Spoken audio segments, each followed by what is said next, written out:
Welcome to the Academic Architect Video Podcast. That's planner, designer, and overseer of the academic success plan for kids. Are you ready? Let's get building.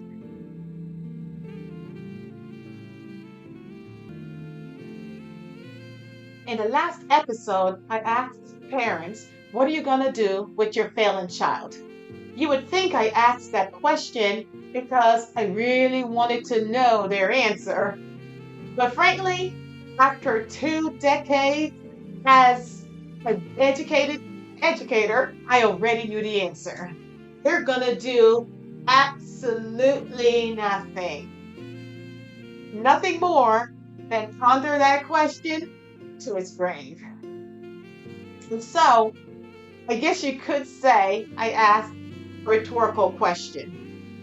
And so, let's move away from that question just for a moment, because there's another question that just may help those parents who are still pondering to figure it out. Parents, I have a new question for you.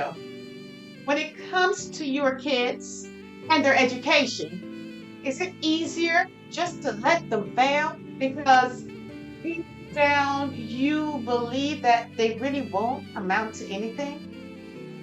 You see, some parents, they look at their own skills and accomplishments, and they figure that if DNA is a real thing and they themselves didn't do that great in school, and now their children having the same DNA pattern probably won't be able to think abstractly to the point where they can innovate and excel academically. But what these parents fail to factor into their theory is that the one thing that kept them back was a lack of sufficient practice. And because they settled into a life of entitlement where what they had was good enough, and they settled for the alternative rather than going after their dreams, they failed to embrace the idea that the dream wasn't just for them. The dream was God's plan for their life. And had they followed that plan, their success would have covered their children in terms of placing them in an economically fruitful position where they now could provide a proper education for their children. Now, from observation, parents believe that it's easier to let kids fail because pushing them to succeed is too much of a pain. And I can tell you that pushing your child to succeed is only a pain when you're pushing uphill. And you're pushing uphill because you failed to push them when the playing field was leveled. You thought you had time, and so you waited. But that's another podcast. Now, your little scholar is in a rough academic state, and they're struggling to keep their heads above water. To save them will require triple time to make up for the lost time. And many parents are not okay with giving up their free time to wrestle with a struggling learner, especially when that child goes into tantrum mode and screaming. It's just easier to let them fail. So now let's zoom in. When you see your child crying to do homework or to read a book or to do math, tears flowing down their face like the Mississippi River, it requires you to stop, pay attention to them.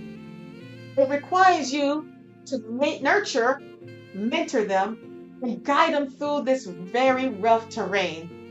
You quickly realize that this is a mission that will require a great deal of your time and energy. Furthermore, you quickly begin to realize that depending on the stage of the child's human growth and development, you're simply not going to win that battle. And so you take your battle, you get back and let them win. But by letting them win, you allow them to fail. Let me describe a parent who has given up. This parent is aware that their child has gaps in learning and they choose to ignore it just to avoid confrontation with the child. You see, the child is just so much nicer when no one is pushing them to read or practice math, right? So rather than dealing with the teacher's report of low accuracy, fluency, and comprehension, a nice little trip to the mall just feels so much better. Now, there's a saying, spare the rod and spoil the child.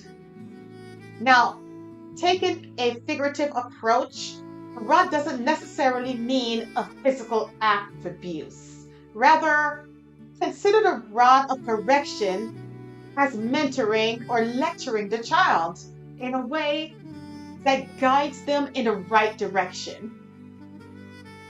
So now, within that context, sparing the rod or refusing to sacrifice the time to mentor a child is a direct offense that spoils or ruins the child's future. But if more parents embrace the idea and understood that the more upset the child becomes, is the more gains the parent is making. And the closer the parent is to breaking through to that child. Because what that child now realizes is that the tug of war is on. And as a mother, you won't let them slip away. The mother is going to protect her youngin, even when they don't realize they need saving. Go ahead, mama. Fight that battle and win that child. Understand that what you're fighting for is their life. And now the key difference in the child's ability to grasp higher order learning is not DNA, it is practice. And the difference in impact on practice is the human growth and development stage when that practice begins. This means that a child who begins practicing at age 4 will gain greater success than a child that begins at age 14. That's true across the board, even in sports. So, is it easier to let someone fail? Sure. But it's certainly not ethical option. Parents, I'm begging you, please get a hold of yourself, refresh your mindset, because your children desperately need you to lead. As always, I quote, if you're failing to prepare your child, you are implicitly preparing that child to fail.